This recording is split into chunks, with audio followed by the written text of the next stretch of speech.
नमस्कार, एकमत live news मराठीवरती आपले सहर्ष स्वागत आहे। 8 एकर हरभरा गंजीला आग लागून शेतकऱ्याचे लाखोचे नुकसान। डॉक्टर सौ आरतीताई फुपाटे यांनी घेतली शेतकरी कुटुंबाची भेट।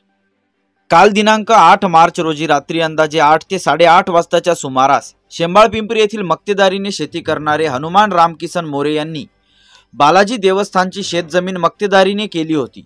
त्यातील 8 एकर मध्ये हरभरा पिकाची कापणी करून गंजी लावली होती। काल रात्री 8:30च्या सुमारास गंजीला आग लागून सर्व हरभरा माल जळून खाक झाला। आज दिनांक 9 रोजी महाराष्ट्र प्रदेश सहचुनाव अधिकारी डॉक्टर सौ आरतीताई फुपाटे यांना माहिती मिळताच त्यांनी पीडित शेतकरी हनुमान रामकिसन मोरे यांच्या घरी जाऊन विचारपूस करून त्यांना धीर दिला व भर उन्हामध्ये गंजीला आग लागलेल्या शेतामध्ये जाऊन पाहणी केली।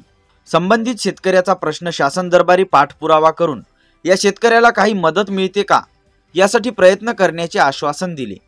यावेळी सोबत सुरेश भाऊ शिडाम, महाराष्ट्र प्रदेश महासचिव ग्राहक संरक्षण संस्था, माधव कांबळे कृषी सहाय्यक, माया कथळकर तालुका अध्यक्ष, सुनीता ठाकरे तालुका उपाध्यक्ष, अलका देवकते, जया फलटणकर सदस्य व शेंबाळपिंपरी येथील सामाजिक कार्यकर्ते आशिष अग्रवाल, राजेश शर्मा, पोलीस पाटील कांबळे तसेच दगडधानोरा येथील सरपंच व पुसद तालुका सरपंच संघटनेचे अध्यक्ष प्रदीप देशमुख, स्वप्नील इंगळे, शैलेश मेटकर यांच्यासह गावातील अनेक मंडळी शेतामध्ये जळालेल्या गंजीचा राखोंडा पाहण्यासाठी उपस्थित होते।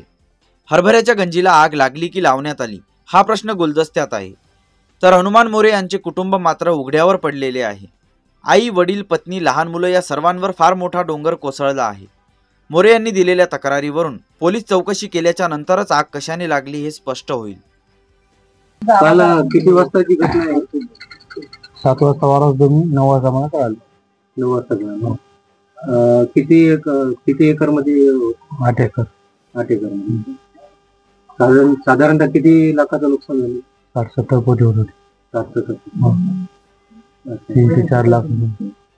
आणि वाद्याने केलेली? हो, कर्ज घेऊन केली? कर्ज घेऊन। काय मागणी राहील सर? काय मदत करून मागणी? नुकसान भरपाई द्यावं। काही कोणावर नाही काही।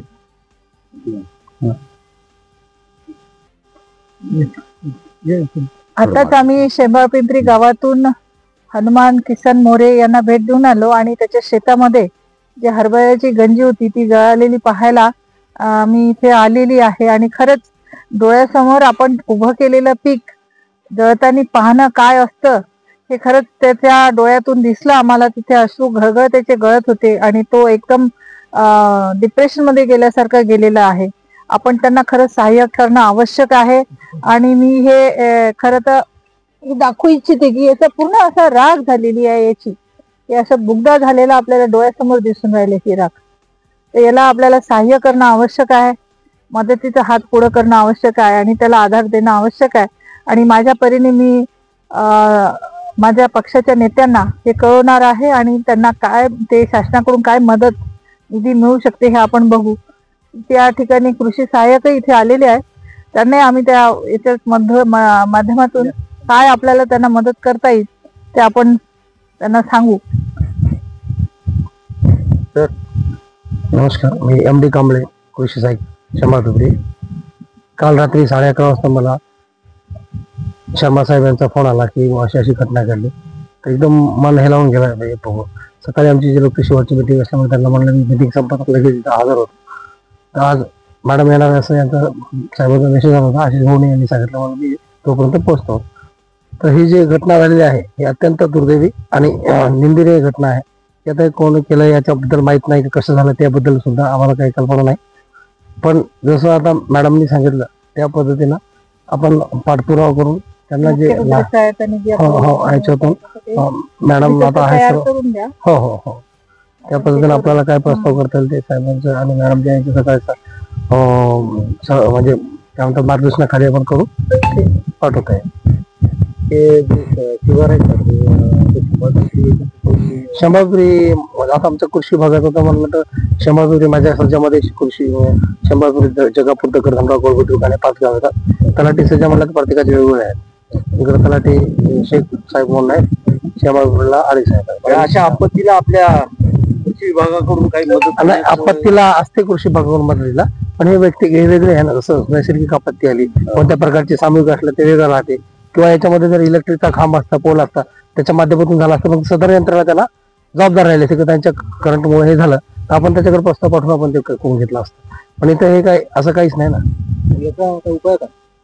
याचा उपाय आता आपल्याला प्रस्ताव पाठवूनच काहीतरी असं करता येईल.